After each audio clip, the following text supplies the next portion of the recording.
पवित्र शास्त्र बाइबल भजन संहिता 103। हे मेरे मन, यहोवा को धन्य कह, और जो कुछ मुझ में है वह उसके पवित्र नाम को धन्य कहे।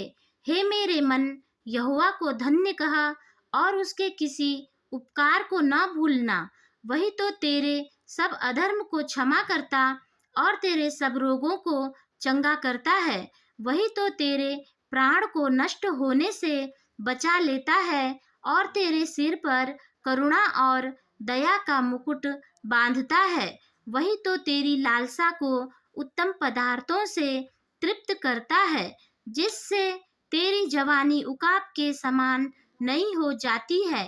यहोवा सब पिसे हुओं के लिए धर्म और न्याय के काम करता है। उसने मूसा को अपनी गति और इस्राएलियों पर अपने काम प्रकट किए। यहोवा दयालु और अनुग्रहकारी, विलंब से कोप करने वाला, अति करुणामय है। वह सर्वदा वाद विवाद करता न रहेगा, न उसका क्रोध सदा के लिए भड़का रहेगा।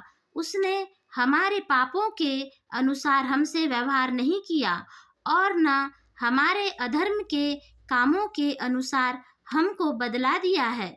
जैसे आकाश पृथ्वी के ऊपर ऊंचा है, वैसे ही उसकी करुणा उसके डरवैयों के ऊपर प्रबल है।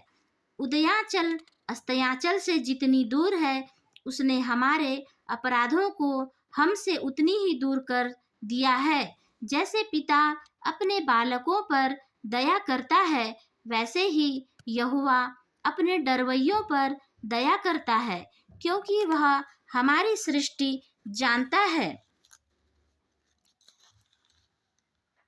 और उसको स्मरण रहता है कि मनुष्य मिट्टी ही है।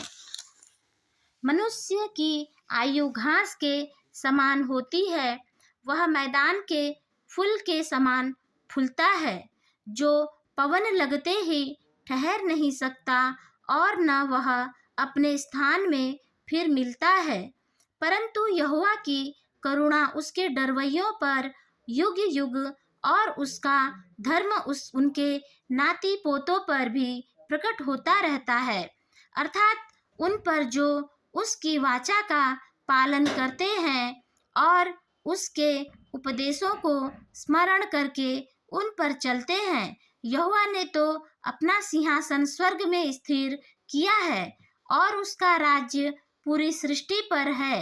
हे यहोवा के दूतों, तुम जो बड़े वीर हो और उसके वचन के मानने से उसको पूरा करते हो, उसको धन्य कहो। हे यहोवा की सारी सेनाओं, हे उसके टहलुओं, तुम जो उसकी इच्छा पूरी करते हो, उसको धन्य कहो। हे यहोवा की सारी सृष्टि, उसके राज्य के सब स्थानों में उसको धन्य कहो। हे मेरे मन, तू यहोवा को धन्य कहा। इस वचन के पढ़े और सुने जाने पर परमेश्वर पिता हम सबों को आशीष दें।